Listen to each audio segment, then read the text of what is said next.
The establishment are keen for us to think of the deep state as a kind of conspiracy theory, as if it doesn't really exist. But Mike Benz, who you might know from Tucker, spoke to me personally about the influence of the deep state, censorship industrial complex, and the establishment when it comes to starting wars, rigging elections, and bringing down dissident voices. This is going to blow your mind. Hello there, you Awakening Wonders. Thanks for joining us on this voyage to truth and freedom. Click the link in the description if you want access to our additional content. We are on the move now. We're speaking to serious experts about serious subjects. We are building something hard and fast that's going to change the world, and they know it. You can feel it in your own life. Sometimes it feels terrifying, sometimes it feels electrifying, but this is what change is all about. And Mike Benz is one of those voices that's at the very forefront of this conversation. You may have seen his viral conversation with Tucker Carlson, which I got sent by countless people. You got to talk to this guy. You got to talk to this guy. When things went crazy with me, Mike Benz posted a video that a lot of people saw talking about how those things work. On Tucker Carlson, he talked about how the deep state manage information, how they've been doing it for years, how they legitimize wars, how ultimately the Ukraine war could be referred to and regarded as a CIA operation. I had a conversation with Mike Benz where we talked about the censorship industrial complex, how it operates, how they crush dissent, how powerful it truly is, how they cover their tracks, how they use legacy media as their outlets and as their propaganda arm. In fact, in a way, that's all that the legacy media are essentially for. This conversation with Mike Benz is one of those things that will change the way you understand how the world works now. The entire interview is available on Rumble right away now, but this is an extract that's going to show you why you have to watch the whole thing. Let me know in the comments what you think about it. Get ready to feel better educated and empowered by a true expert. You're going to love this. You have basically this foreign policy establishment is what it's typically referred to in Washington.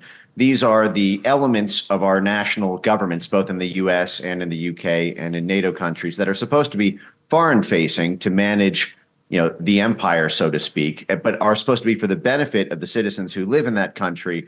And what they've basically discovered is because of free speech on the internet, they've lost control over the bumper rails around democracy when media was typically controlled or intermediated by the state.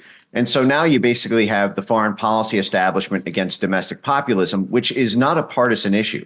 Left-wing populism and right-wing populism, both flank this kind of globalist or neoliberal sort of structure that we're describing. And so it's really not a partisan issue. It's not a Republican-Democrat thing. It's kind of a universal human experience now trying to fight against this blob. I like that you've coined that phrase, the blob. And in many of my conversations lately, I've been quoting what you said about democracy, that democracy does not now mean electoral process and representation of the will of the people. It means the protection of a set of institutions. I wonder if you would elaborate on that idea as it pertains to, for example, the protection of democracy in Ukraine and the obligation of the American or British taxpayer to not advocate for a diplomatic end to the war in order to protect Ukrainian people, but an ongoing, potentially unwinnable, potentially eventually nuclear war with an indefatigable and difficult to defeat opponent. How does the use of the term democracy apply here? Well, that's a perfect example. I just want to start with one quick clarification. I wish that I had coined the term the blob to describe the foreign policy establishment. Unfortunately, that distinction goes to President Obama's Deputy National Security Advisor, Ben Rhodes, who used that term to describe the blob. And the blob loved the term so much that they now use that term lovingly to describe themselves. So right now on my X handle, you can I have a quote from Victoria Nuland's husband, since we're about to talk about Ukraine and a lot of the funny business going on over there. Victoria Nuland's husband is Robert Kagan. 1 week before the 2020 election, he wrote in Brookings a piece called "Respect the Blob." This was his advice for the next president of the United States 1 week before the 2020 election. He wrote, "Respect the blob, learn from the blob, love the blob." Wow. So this is one of the arch blob monsters whose wife is basically running the show of foreign policy in the hotbed of Ukraine, who's basically saying, if you want to have stability in your next presidency, you will love us and do what we say. In fact, you will learn from us. We are your master, not the other way around, which is really, I think, quite a profound insight that you can publish that publicly. and few will even bat an eye. But on the Ukraine situation, Ukraine has not had elections in 3 years. They banned elections a year and a half ago. They banned it again 6 months ago. It really is the archetypal example of democracy's redefinition from being a consensus of individuals to a consensus of institutions. We say that we are, in Ukraine to defend democracy. Meanwhile, there is no democratic vote. What we have there are, basically a set of what we call democratic institutions, which is a very, very nasty framing device intended to deceive people about what's really going on. See, we flood the zone with NGOs and civil society institutions, so-called civil society institutions, as well as getting hundreds of thousands of people on payroll in order to co-opt portions of the region that we are trying to politically control. So Victoria Nuland herself, who I just read the quote from her husband, respect the blob, learn from the blob, love the blob. Victoria Nuland, when she was the head of the U.S. Embassy in Kiev, ahead of the 2014 coup that was jointly orchestrated by the U.S. and U.K. governments, Victoria Nuland was on a panel where she publicly discussed how they pumped, the State Department pumped $5 billion into Ukrainian civil society in the run-up to that coup. So that is, they capacity built a regime change instrument with $5 billion in taxpayer money. And that gets distributed to a network of NGOs. So, for example, there's an entity called the Ukraine Crisis Media Center. Now, I talked about this just last night on Dan Bongino's show. We had the biggest stream on the internet going through this, where we discussed the so-called Red Lines memo. This was a memo by the democratic institutions of Ukraine. It was 60 or 70 undersigned civil society institutions who all got funding either directly from the U.S. State Department, USAID, or CIA cutouts like the National Endowment for Democracy, or through the George Soros networks, who's partnered with the State Department and NATO, where 1 week into Zelensky's election in 2019, they described all of the red lines that if he passed them in terms of policy in Ukraine, it would cause so-called political instability, meaning that they would overthrow his government. He would become as unstable as his predecessors were. And it was on security issues, financial issues, cultural issues, national identity issues. If they wanted to change the language laws and allow Russian as a speaking language back in the state, that these 70 plus State Department and UK Foreign Office funded NGO swarms would destabilize the country. But that's what they mean by democracy. They mean a consensus of those institutions, not the people who live in Ukraine.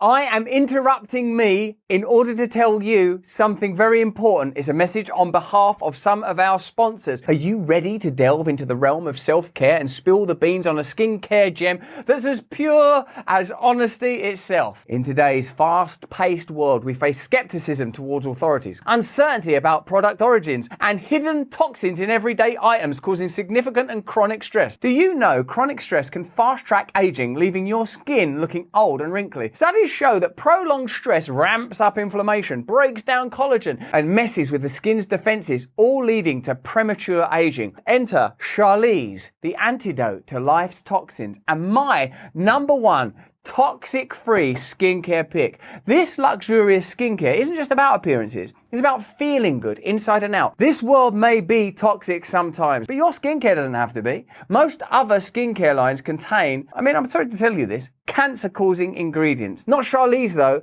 The entire product line is toxic-free. That's what I love about it. By the way, Charlize products contain tangerine orange peel, which not only promotes immunity and enhances your mood. Look at the mood I'm in. I'm crazy with glee. But it also promotes cell turnover, hydrates and cleanses the skin, and helps improve blood circulation. Better blood flow means more nutrients and oxygen are delivered to your skin, enhancing its natural glow and promoting healthier, younger skin. Are you ready to embark on a journey of self-discovery and luminous skin? Head over to charlize.beauty/brand and unlock a 25%, I can't even believe I'm saying 25% discount with the promo code brand. That's charlize.beauty/brand, promo code brand to get that 25% off. Remember, my friends, trust, transparency, and self-care are the essential elements of a vibrant life. Choose Charlize and choose the path to inner and outer radiance together. Let's get back to our content. Support our partners if you can.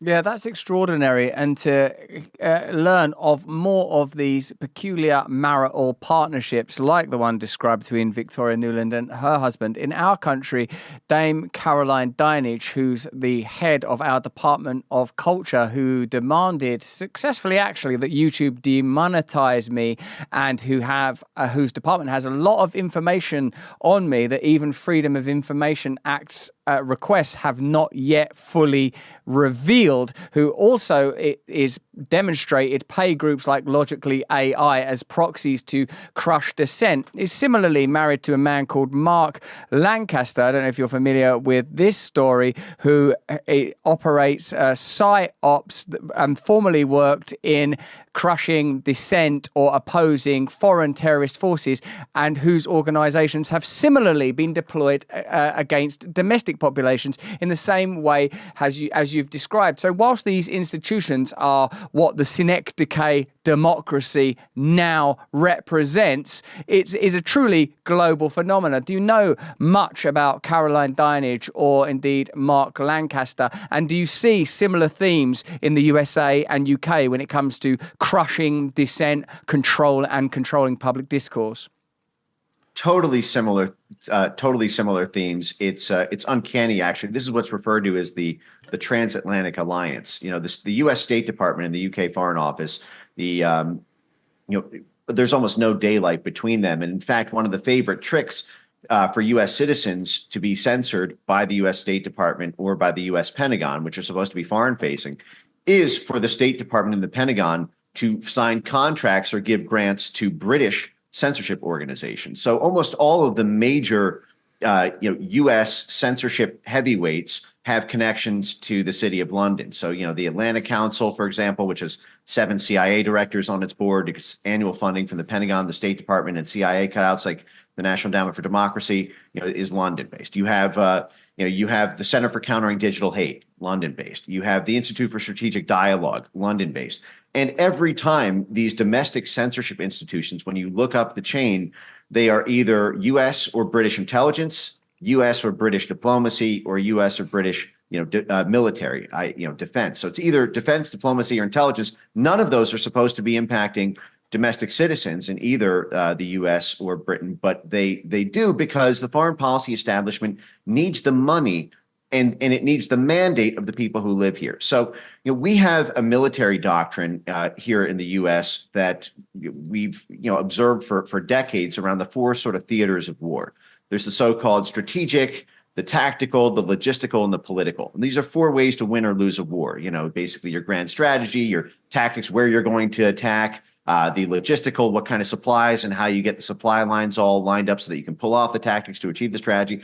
But the 4th category is referred to as the political theater of war, which is that you can win or lose a war simply by swaying the hearts and minds of the people who live in the target country to support or oppose the war. So, for example, the military establishment, still to this day maintains in large part that we lost in Vietnam, the U.S., not because we lost on the battlefield or we lost strategically or logistically, but because we lost politically.